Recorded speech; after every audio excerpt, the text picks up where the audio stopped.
just wanted to say, I always say this at cons, but to me, Sailor Moon, the story of Sailor Moon is just like Star Wars. I don't know. It's some kind of archetypal story that just reaches people all over the world, so many different countries, and so I think it's a powerful story. Although the Star Wars cast wouldn't eat watermelon and not have enough. I'm so sorry, Sandy. I didn't mean to cackle while you were answering, but I just see this piece of watermelon come from the camera.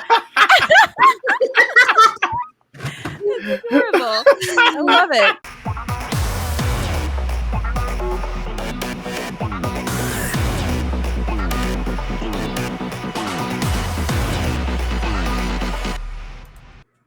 Welcome, friends and fans, to another edition of GalaxyCon Live, where we are bringing the convention experience directly to you. And today, we are going back to Juban, Tokyo, with 4 members of the English language cast of Sailor Moon. So, without further ado, let's bring them out. Our first guest is an actress whose body of work includes Attack on Titan, One Punch Man, and High School DxD. Today, she joins us to discuss performing as the English language voice of Sailor Neptune. Please welcome back our friend, Lauren Landa. Hello! Hello! Hello, Patty. How are you? I am so well. How are you, young lady? I'm surviving. Okay is the new awesome.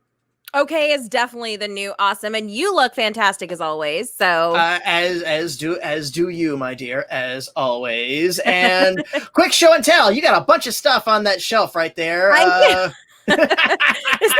This is actually my Twitch setup, so it's very convenient. Right.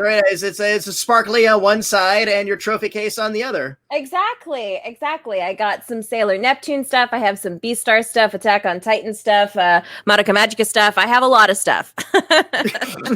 It's a place to put your stuff. Exactly. It's the ego shelf, as I like to call it, the ego shelf. You have earned it. Thank you. No, you have absolutely earned it. So, thank you. Absolutely. Our next guest is an actress and casting director whose body of work includes Bleach, Power Rangers Hyperforce, and of course, Miraculous, Tales of Ladybug, and Cat Noir. Today, she joins us to discuss performing as the English language voice of Sailor Mars. Please welcome Christina Valenzuela. Hi! Yay!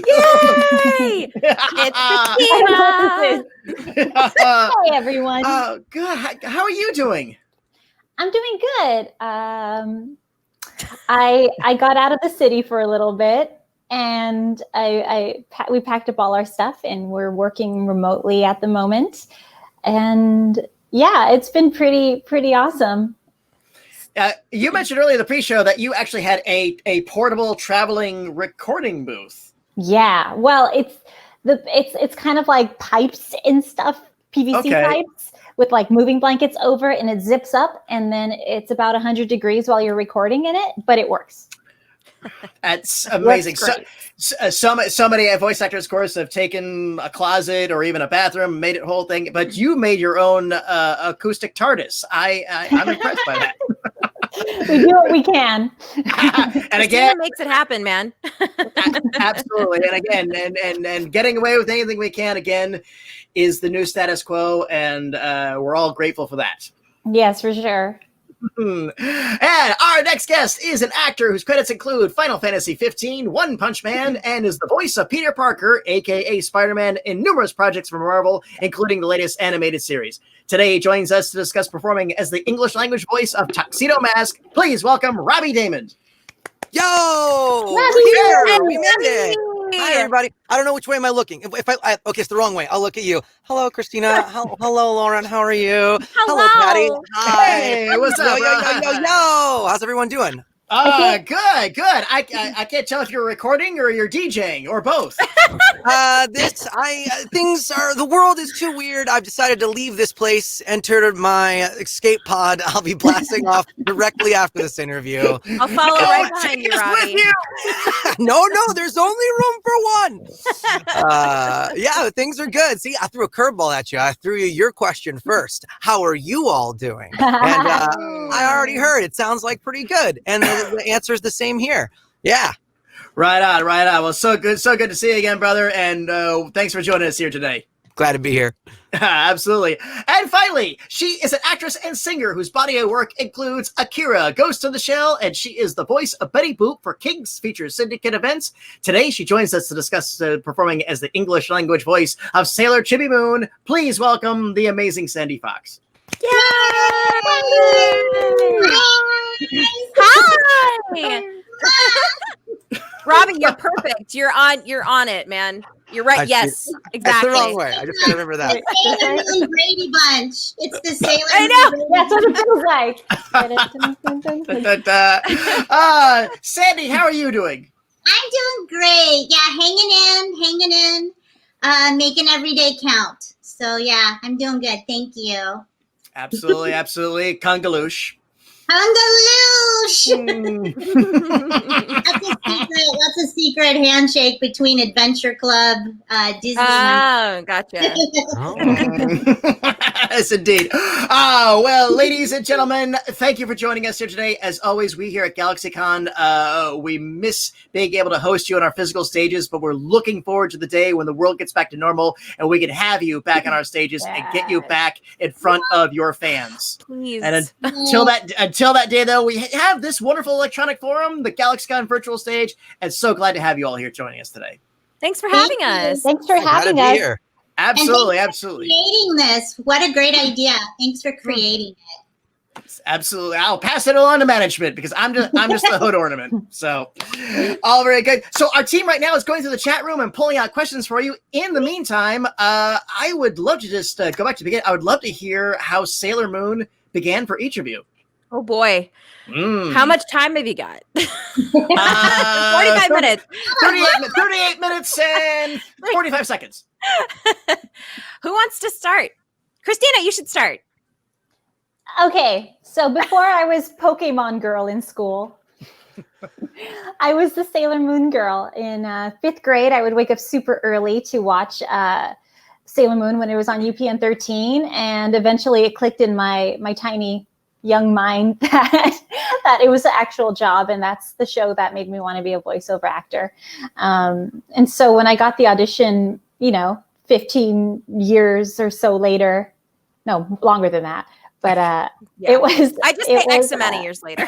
X amount of years. Yeah. I cried, and I booked it, and I cried some more, and I'm still crying to this day. Happy tears. Happy tears. Absolutely. Did you? Was it specifically that character that you were going for, or was it a broad audition and then they said, "Okay, we're gonna try you out with this"? I auditioned for every character, and I wasn't going to audition for Mars because I was like, my voice doesn't fit her at all. And it was just like, I was like, I should probably just do it anyway. But I didn't get called. I got called back for Sailor Moon and Luna. And using my Luna voice is what I booked Sailor Mars through, actually. The voice you found for Luna. Nice. Very nice. Yeah. Perfect. Who wants to go next? Who does want to go next? Oh, I'll go. Robbie, go. Robbie, sure. Let's see. I had been doing voiceover for maybe 6 years or so, and I had been through doing sort of the cartoon track and commercials and all that stuff. And I had this year. I told this story, but I'm sure these four have heard this before. I had this year where I had like 6 pilots and none of them went. And I was doing like guest stars on cartoons and all of this stuff. And like I was trying to like do like the sort of corporate ladder as much as you can for cartoon voiceover. And just it wasn't working out. And I was like, I don't know what to do. Let's go back to square one. I don't know. I'm going to do something else. And a friend of mine had tickets to Anime Expo. And they're like, do you want to come to Anime Expo? And I was like, anime? I remember that. That's like Cowboy Bebop, right?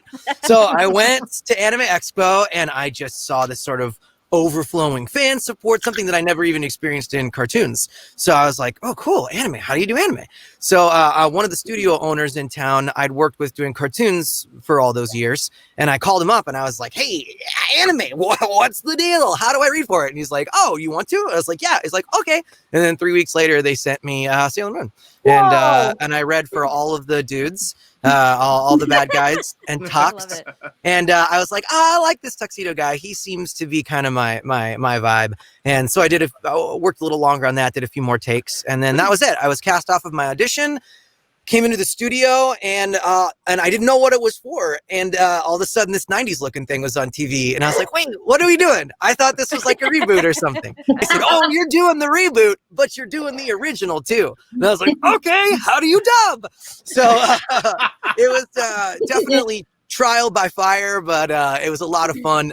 Thankfully, my fictional love interest, Stephanie Shea, and I had worked on a little anime projects about 2 weeks before on a whim, and she ended up being Sailor Moon, and she gave me a lot of pointers about the technicalities of dubbing that allowed me to not lose the job that I just booked. So yeah, it's a small world. Yeah, that's how I started with Sailor Moon. That's actually how I first met you, Robbie. I don't know if you remember, but I met you at NondisCon NDK, and I at the time I didn't know who you were, but you were announced as Tuxedo Mask. And I remember going up to you in the green room and saying like, hey, you're Robbie, right? And you're like, yeah. And I said, dude, that is huge. Congratulations on Tuxedo Mask. And at the time, you had no idea.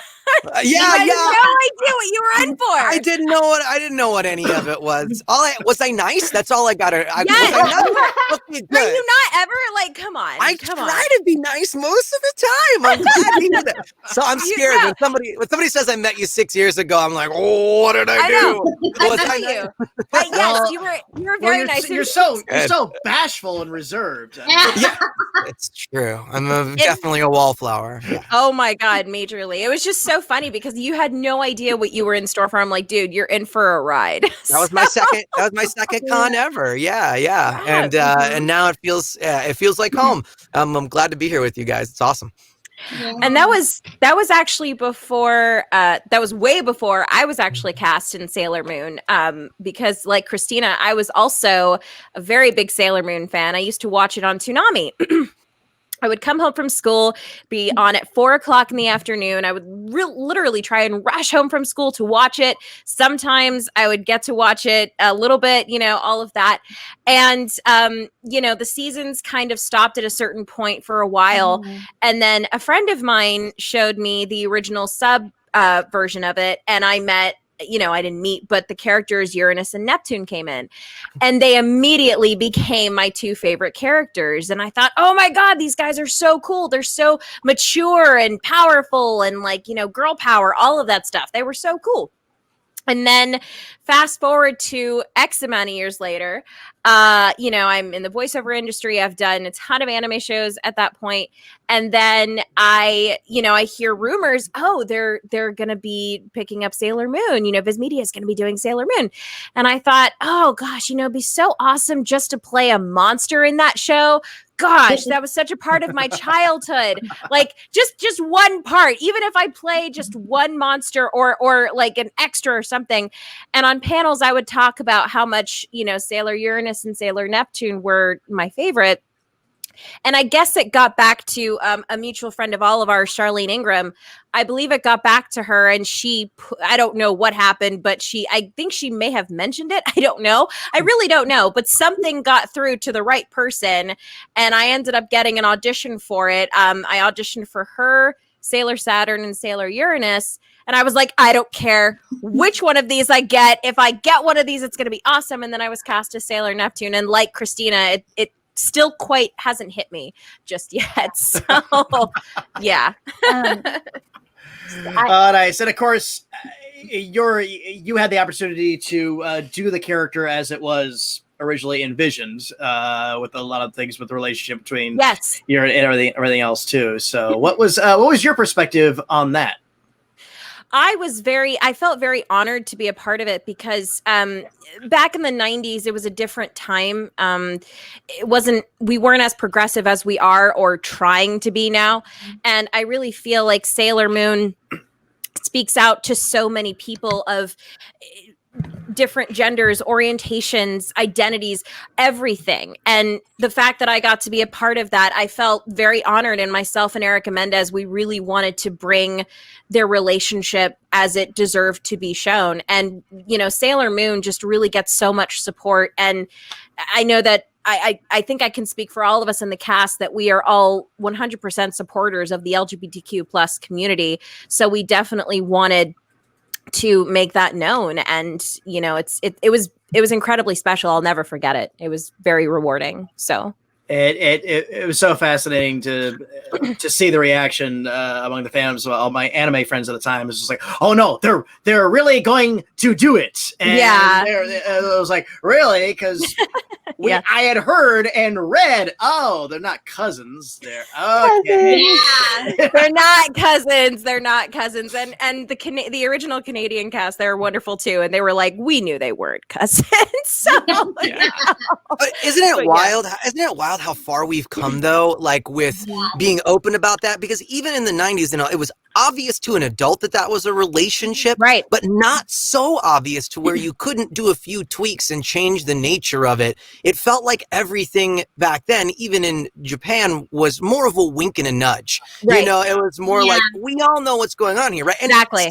Still sometimes when it comes to like romantic relationships, I think in anime, a lot of it is still that way. It's not that overt, regardless of the sexuality. So it's so amazing how far it's so wild to think how far we've come in just that amount of time to where that was so tame by today's standards was considered taboo. Exactly. So, and needed to be censored. And now you can have shows like Korra and Steven Universe and all these things that are on children's networks that, you know, address relationships completely openly as they should be. And it's just wild how far we come. And I think what you're saying is how neat is it that we get to represent it for what it was even in that time. I think that's so cool. Absolutely. Yeah. I remember one of my favorite scenes is Uranus is driving and Neptune's in the car and Chibi, I'm in the back seat.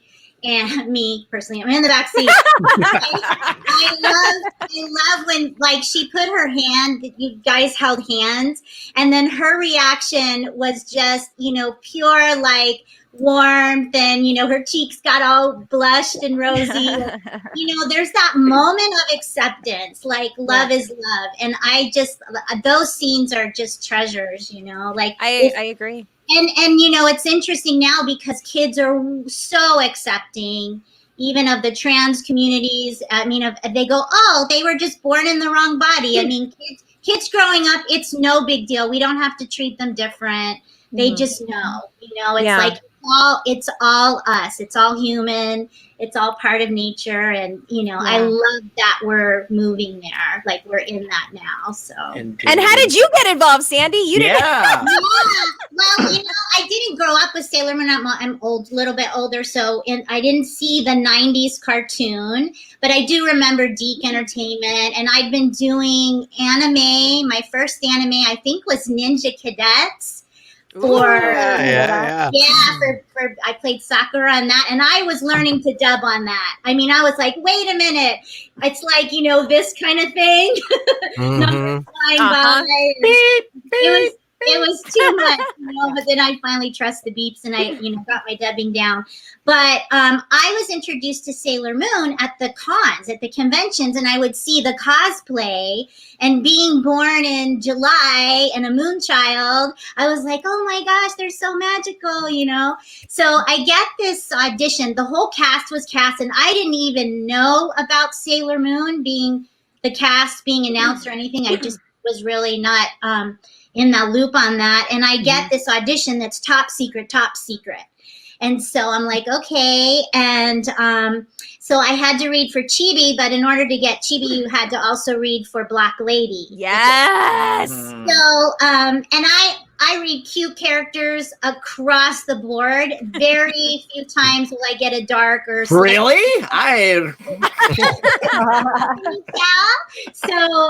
So anyway, I sent in the first audition and I got a note back from Shar and some of the people, you know, your Black Lady's a little too evil. And I'm like, yes!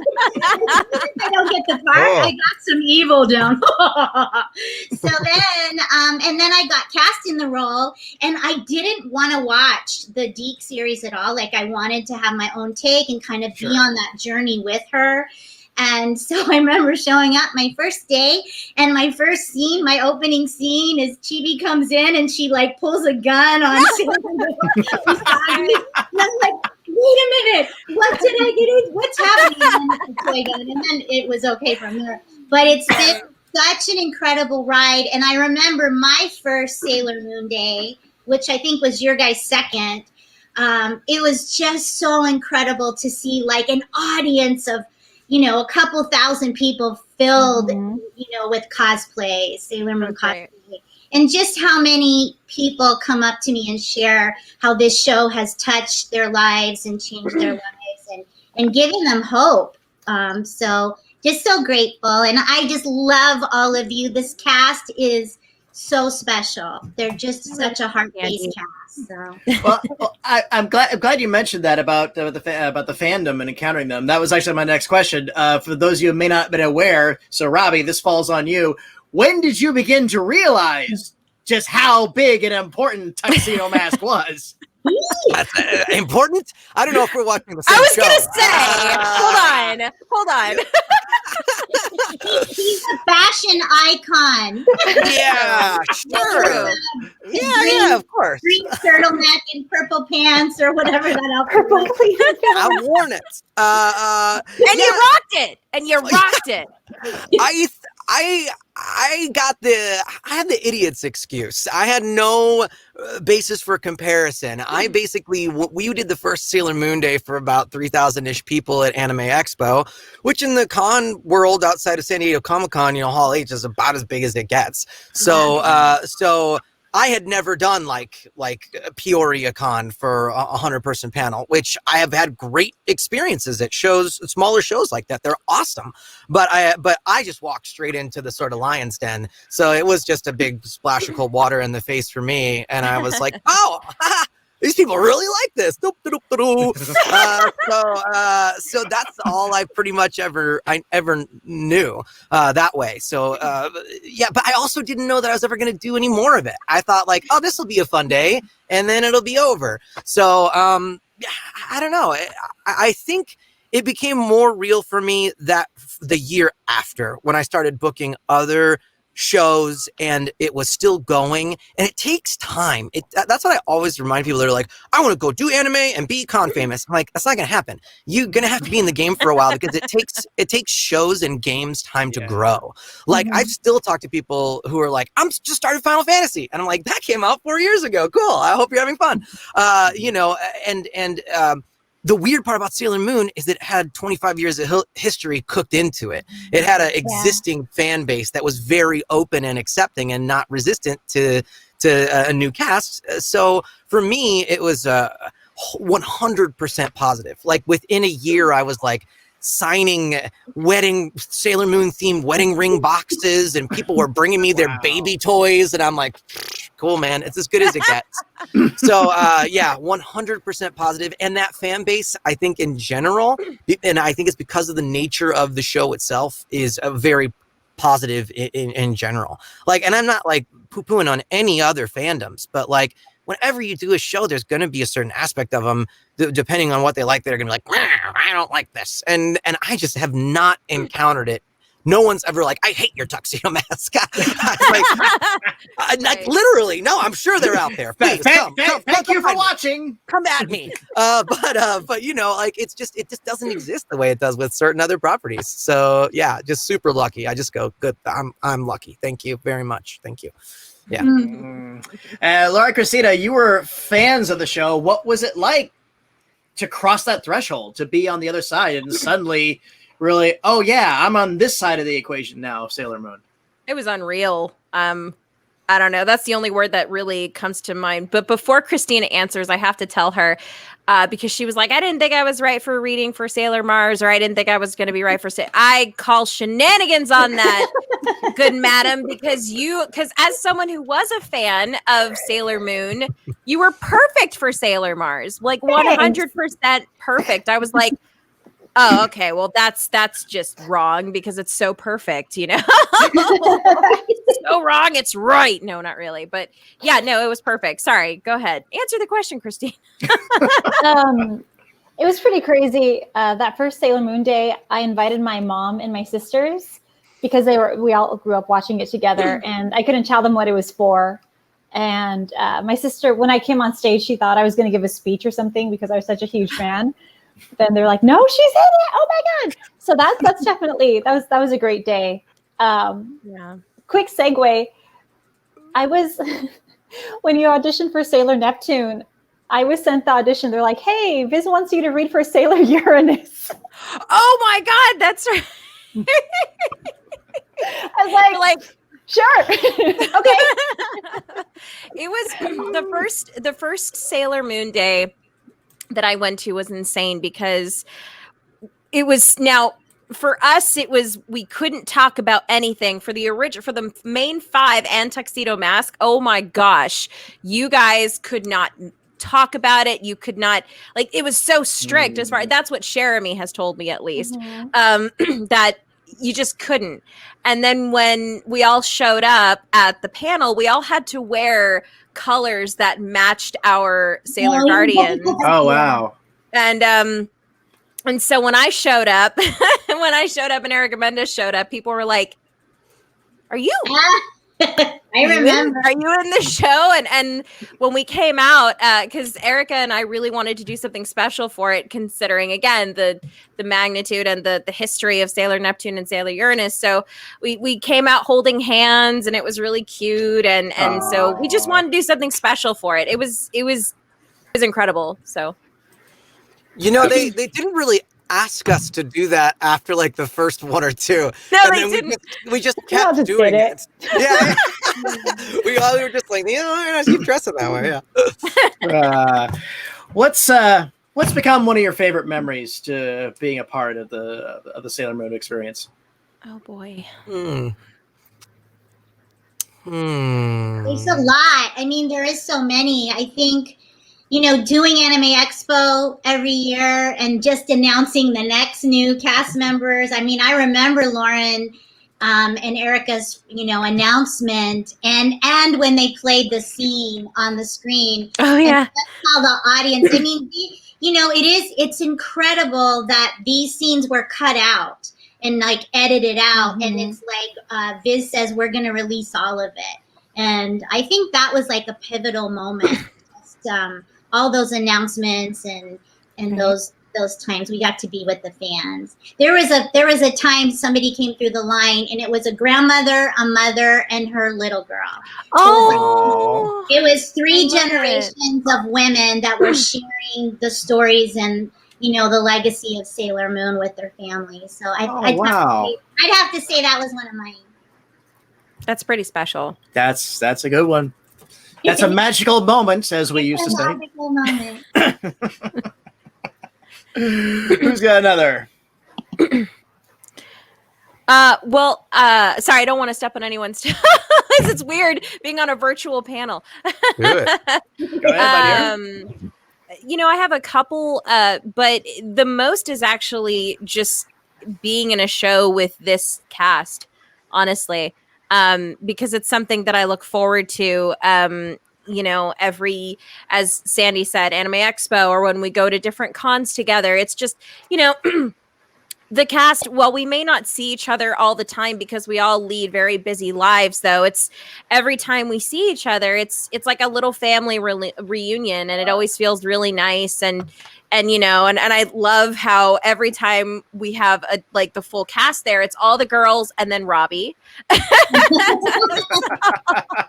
I love it. My entire life, I was always the only boy on the dance team. It's just the way it is. I love it. And there are worse jobs. Let's be real about it. I love it. And Robbie's been so supportive of like all the ladies in the cast and everyone, I'm sure. But just your shout out to you, man. You're an awesome dude who really just wants to make the world a better place. And I respect that. About to make a brown man blush. Come on now. I mean, that's my job, right? But, and also Christina and I have known each other for about 13. Oh my gosh, yeah. Yeah, about 13 years now. Wow. And so it's also special that we, while leading different voiceover paths, have come together again in something to this magnitude, because I started my voiceover career with Christina and she had just started hers before that. And so it's just very cool how it's been sort of parallel, and you know, I adore her. She's a wonderful person and she's incredibly sweet, and she's come so far. She's Ladybug, for crying out loud. Come on. Miraculous ladybug. Miraculous Ladybug. But, and then with Sandy, it's so funny. I was a fan of Sandy's way before I got into the industry. And I can't remember. I know there was Magic Knight Rayearth. Oh my gosh, there were so many shows that I loved you in, Sandy. And you know, it was just so special. It was so special for, you know, the cast to come together and create something awesome, but also everyone's just a fantastic person. And that's something that I'm grateful for, because not all casts are like that. So, you know. I won't name names, but yeah, that is some you get the cast together, and they're sometimes somebody's got to sit all the way on the other side of the hallway, and no one knows why. And I used to rent Magic Knight Rayearth from like Blockbuster, and it would just be to hear Sandy's songs. We would like play them over and over again. So good. I need to know what this is now. I don't know what this is. I have to look it up. Oh. Yes. Sandy sings like the Magical Girls show. All right. Yeah. But Sandy sings the English versions of the theme songs, and they are incredible. I love them so much. And they're really catchy. Yeah, they're really, so really catchy. Yeah, this whole Sailor Moon experience, I think, is completely unique to any show I've been in, regardless of its anime, video game, cartoon, animation.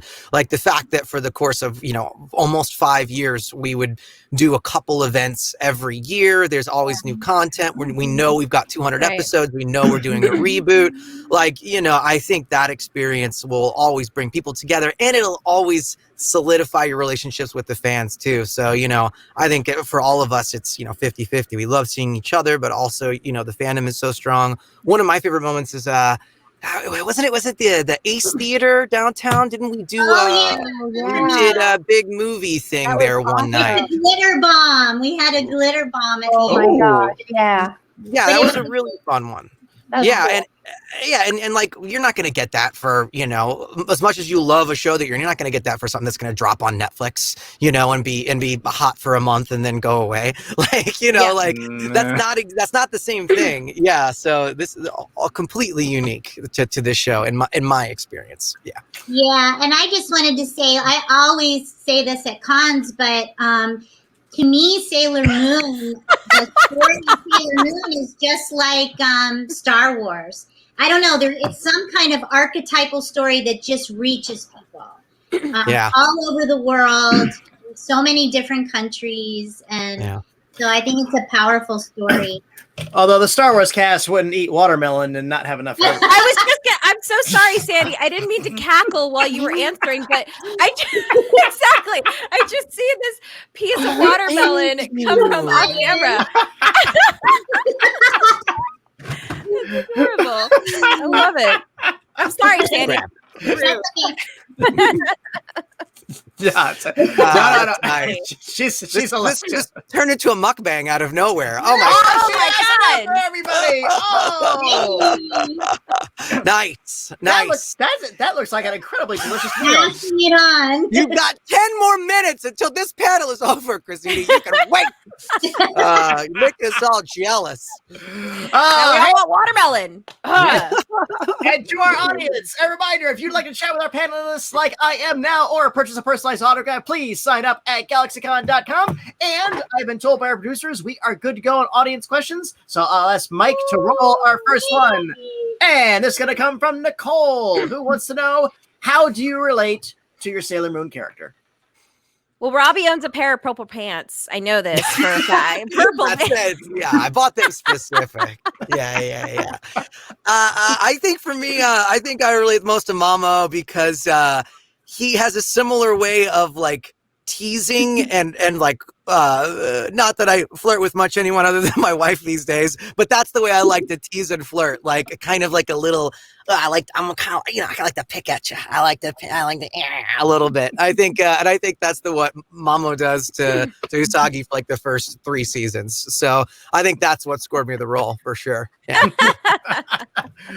Fair. I think for Chibi Moon, I connect to her heart and her compassion and always seeing the good in people, almost to a fault, like Pearl. But yeah, I just I connect to her superpower is those pink sugar heart attacks and just bombarding the world with love. So I love that. You do bombard the world with love. You can't help it. You can't even help yourself. You don't even try. It just exudes from you. Sandy bombards the world with love, and Robbie, you love the world with bombast. That's correct. Very good. Wow. Yeah. There's a reason I got this job. I have black hair and bangs like Sailor Mars. And I like to set things on fire. So Perfect. I thought they while they were waiting in the room, they left a box of matches just on the table, and they were waiting to see what you do with it. If she plays with them, she's the one. Just don't light the watermelon on fire, Christina. Okay, just don't do it, Christina. Don't do it. Oh wow.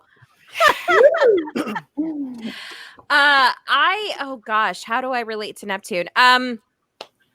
Honestly, I try and kind of, my goal in life is to try and be as good of a person as I can be and try and give positivity to where I can, and also to be just, I don't know, I'd like to inspire people, and Neptune is a very beautiful person inside and out who really just wants the world to be better, and she really just wants the world to be safe, and she wants everyone to be okay, and that's kind of what I want as well. Also, I really like water, but you know, it's I honestly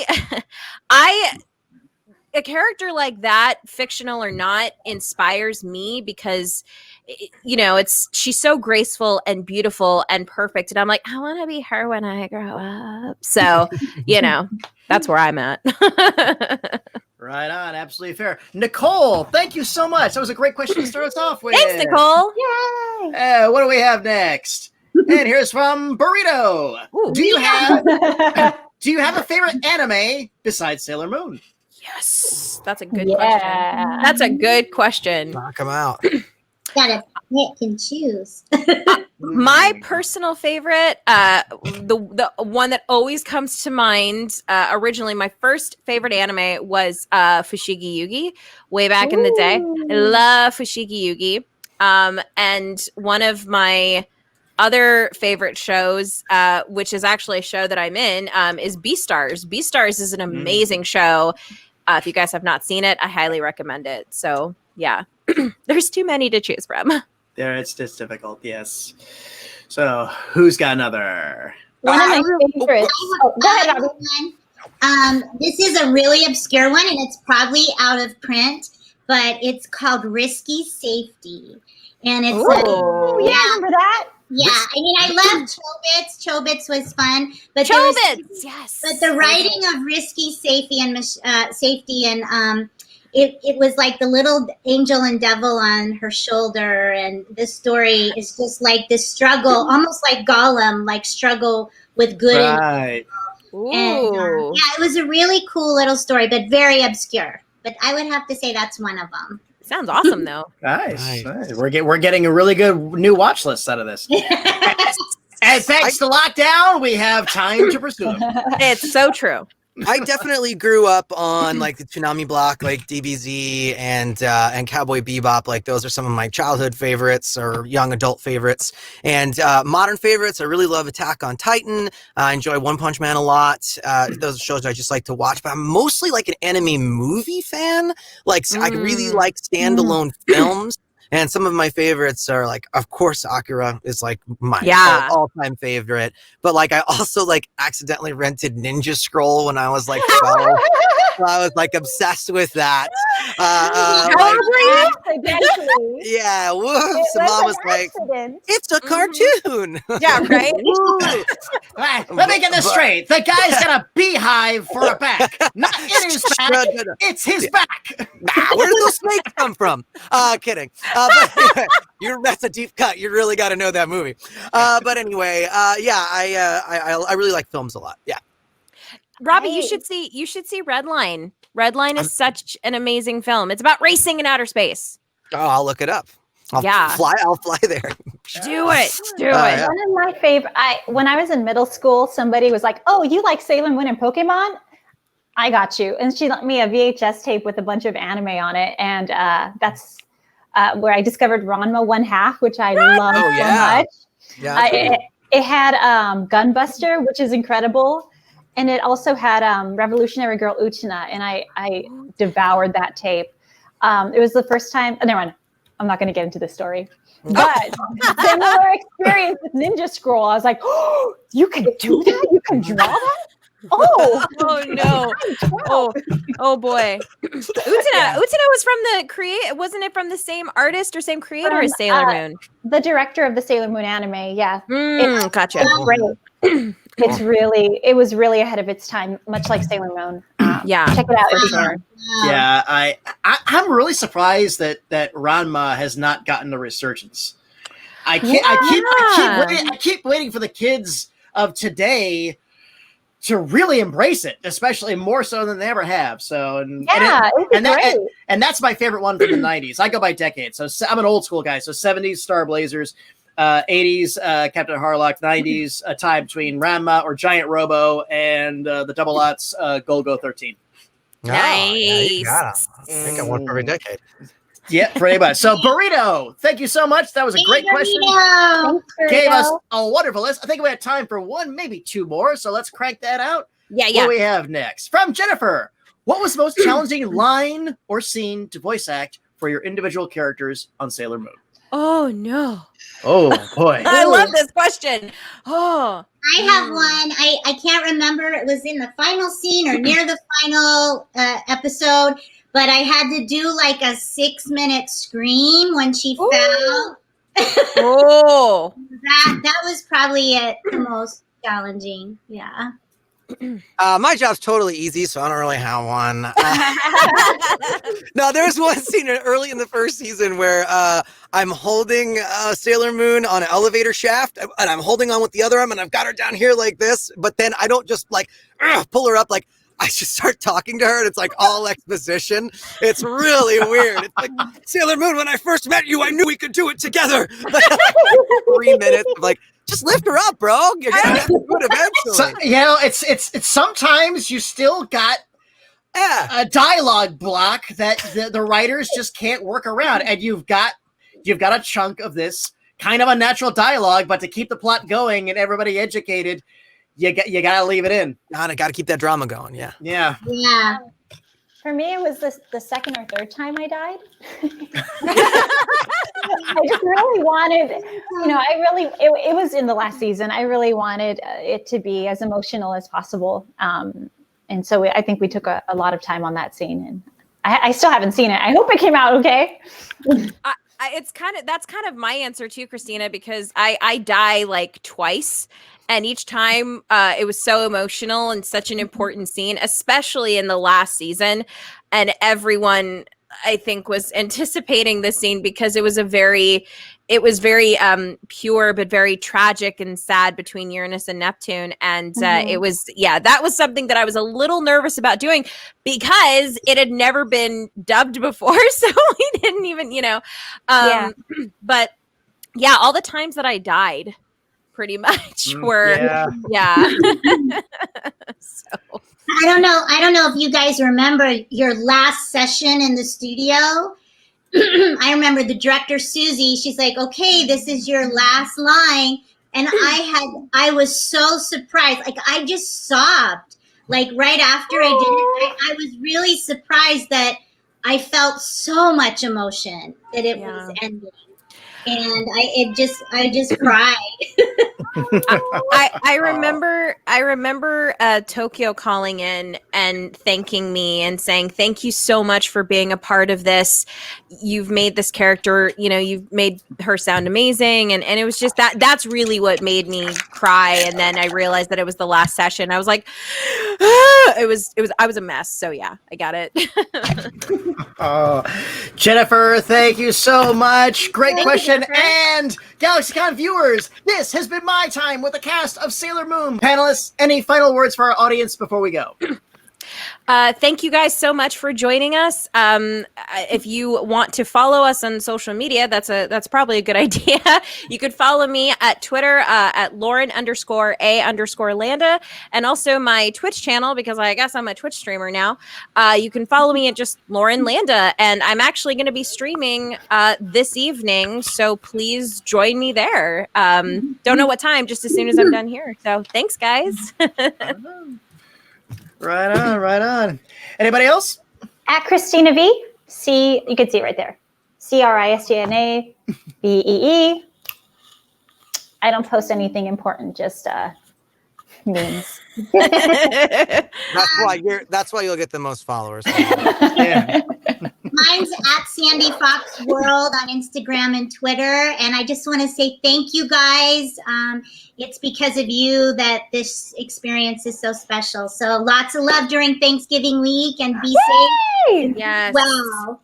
Yeah, you can find me on Friendster at Big Chungus, and you can also find me wherever, probably at the Whole Foods down the street. Everyone, drink lots of water, take your vitamins, stay safe, stay sane, call your friends and family, call your loved ones if you're not going to see them these holidays, and we love you. We want you to be good to yourselves. Love yourself. Thank you for coming and hanging out. Thank you. Yay. Thank you, guys. It has been my absolute pleasure to serve you all today. Thank you once again for joining us here at the GalaxyCon virtual stage. Thank you to our audience for joining us today, and thank you for those great questions. Bye, everyone. Take care, and please keep washing those hands. Yay. Bye, guys.